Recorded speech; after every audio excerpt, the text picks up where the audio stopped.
I'm with Lana Negrete, a co-owner of a Santa Monica Music Center in California. First, tell me, unfortunately, first you had to go through the COVID-19 pandemic. And now your store got looted, I believe it was May 31st. So first of all, how are you doing? What is your state of mind? And, you know, how are you getting by? I mean, how are you getting up and going to work these days? And, you know, how are you going to get through this? I mean, I guess that's the first question I have. Well, how I'm getting by is honestly by the love and support from our community. The Santa Monica arts parents and our school district put together a GoFundMe. My friend Holly Williamson put together a GoFundMe. The whole community has rallied around us, from showing up during the looting and helping stand in front of my store and help come inside and protect a lot of the instruments. We hid as much as we could, to boarding up at 11:40 p.m. that night, you know, searching construction sites and getting borrowed plywood from people, to the next morning them showing up with coffee and brooms and ready to clean up and help us rebuild. So that is what is fueling me in the morning, because after seeing so much destruction, it's hard to remember that there are good people out there, but the community is constantly reminding of that. Yeah, and tell us, you know, also, you know, with the looting incidents, what did you lose, and also did you have a feeling you might have been able to just rescue some items, maybe some more expensive items out of there beforehand? How did that work? So yes, it was my husband's idea to check on the store. I really honestly did not think that the looting would hit east of Lincoln Boulevard. We're on 19th and sort of a, you know, there's office buildings and hospital, car dealerships. It's not near a strip mall. So I didn't think that we would be a target. But when we went, he mentioned, you know, you should start moving as much as you can that you can see from the street side, from the window. So we started grabbing saxophones, high-priced items, low-lying items. To be honest with you, it just became grab whatever you can and run upstairs and lock it in a lesson room. Mm-hmm. And then at this point, we had friends outside, and there was like crowds of people in small groups coming. It really started off to be like young kids, it felt like, that we could shoo away. And if you were standing there, they would go away. I mean, the business across the street from us, SMC Pharmacy, had AR-15s and bulletproof vests on to protect their business. You know, we had friends with tie-dye shirts and flip-flops shooing everybody away. But then it became, the crowds became larger. There was carloads coming in. It was very organized. You know, it would like, they would come in and they would just happen upon you in 6 or 8 cars. By that point, I had to leave, and my husband filmed most of it from across the street. Neighbors filmed. One of my friends, Ryan Sickler, who has a podcast, he records upstairs, he filmed. But a gun was put in his face. A gun was put in the face of our friend who was defending the store. He was out there. He had a baseball bat. And somebody said, you know, what the F are you going to do with that? And that was when we were like, okay, we got to leave. And just, we have to kind of let it happen. All right. Yeah, these are, look, I mean, this year has been awful in every way. I mean, I just wish we could rewind it. Yeah. Get back to the NAMM show or I know. In January. January would be okay. Even if we just went back to January 2020, I guess we could handle the first month. Yeah. But I mean, other than that, or the time when I met you back in the NAMM fly-in like a year ago. Exactly.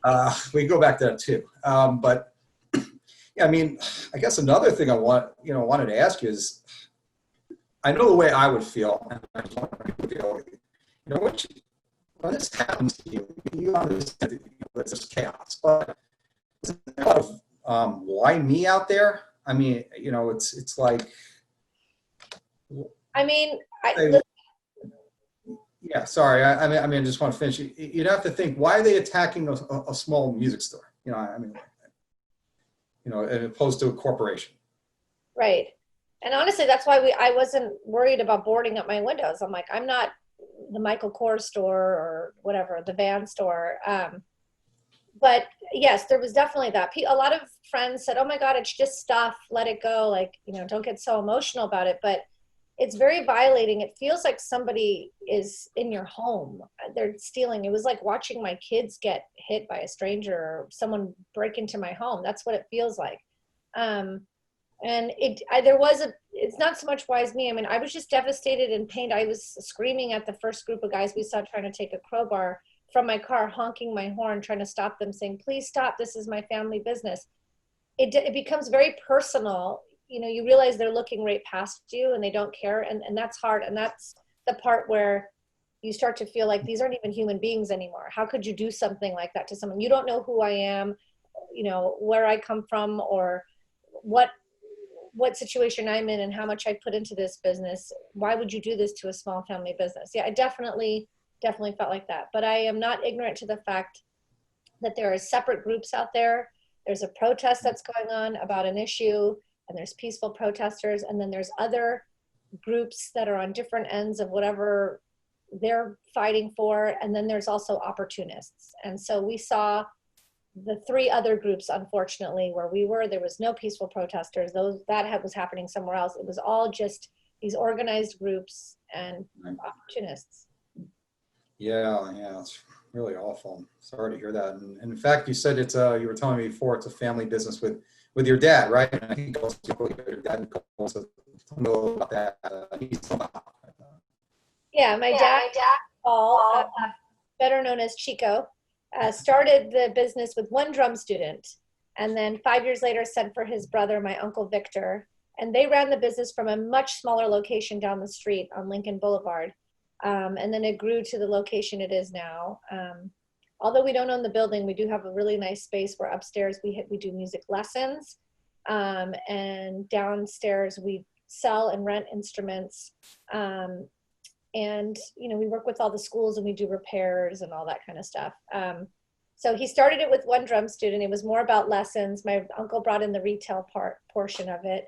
And we are a huge part of the school district and the communities. UCLA is one of our accounts, Santa Monica Malibu Unified School District, Culver City Unified. We have another location that's smaller there. Some of the LA Unified Schools, but we are a family store. It's where families come in to be able to rent to own. We have a very flexible rental program where they can, you know, if your kid's playing flute this week and next week they decide they want to play the cello, they can swap it and you lose your rental money. So we've provided this affordable space for people to get quality instruments, quality music education, and all of our guys there are musicians. Everyone that works there is involved in the music industry. Like, that's their first love. I would like to say this working at the store is, but I think their first love is making music, and we embrace that because that's what makes us unique. Right. Well, I mean, you know, I just wanted to get it. Last thing, you've said you've been cleaning up, and also are you confident moving forward? I mean, you've been hit with like the perfect storm, I have to say, unfortunately, but you know, as I said before, with a virus and looting. So, are you optimistic? I mean, it's got to be hard, but well, when COVID hit, it was horrible. We had to make a quick pivot and go online with our lessons. Most of our teachers, we have 47 independent contractors. They've been teaching with us for 30 plus years. I mean, they taught me, I'm 40, but like Charlie taught me clarinet, you know, I took piano lessons from the teachers there. So to go virtual for music lessons that was already a tough thing to do, but we did it. We lost half of our students, but we did it.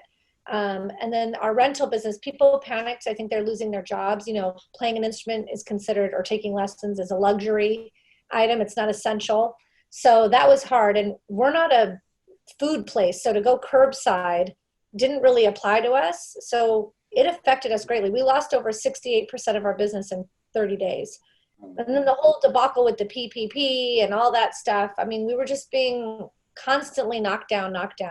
We get told Friday that we can open our doors for limited capacity, and by Sunday we're being looted. It was just unbelievable. Like, I couldn't even begin to tell you. We had just got a shipment in of Eastman cellos, and you know, we had just done all the repair pickups for the marching band for UCLA and Samo High, and I'm like, you've got to be kidding me. Like, this cannot be happening right now. So how are we doing it? We have a GoFundMe, we have the community. We're just going to keep pivoting. I was telling my kids yesterday that, my daughter last night, that I'm not going to be knocked down and I'm out. I don't go out for the count. So there's no referee that's counted to 10 yet. I'm still conscious. I'm still in the fight. I'm going to get back up. We're going to, hope that, in our industry, in the music industry, I think people don't realize that, unlike restaurants and other things where people are like, oh my God, yeah, I want to go back in and sit down and have somebody to bring a meal to my seat. It's very different for us because we have venues, concerts, group gatherings, private lessons. Psychologically, I don't know how this is going to have a long-term effect on our customers. And sometimes the earthquake is what everyone focuses on, but it's the aftershock that's even bigger. And I'm afraid that businesses like ours and in our industry, we're going to be hit by the aftershocks. It's the domino effect. It's when everybody's moved on. And in our world, in the arts world, how do we do recitals? How do we do concerts? How do we do our rock band, jazz band? How do we do our ensembles? How does any of that look now? I don't know. But we just keep pivoting. We keep figuring it out. And right now we're just really fueled and relying on the love and support of the community. We hope that besides the GoFundMe, that people will consider buying online lessons, that they'll consider being a customer in the future. Once we get back on our feet, we plan to still continue to deliver instruments to your house without any contact and all that stuff. So. Okay, well, wish you the best of luck. If anyone in this video wants to contribute to the GoFundMe, how could they do that? Where do they go? There was an amazing page set up. That's www.helpsantamonicamusiccenter.org, and it will point you in the right direction. And if anyone we've had 30 calls today about, I've got a cello here that my son never plays. Would you like us to donate it or whatever? We are taking instrument donations to help recoup the instruments we lost in the looting.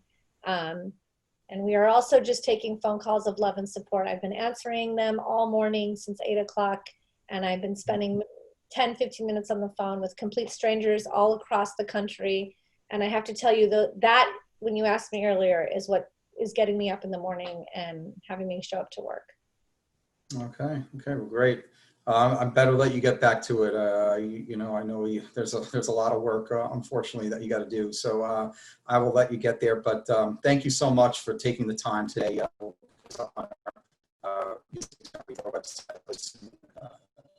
People can view this information. Thank you so much.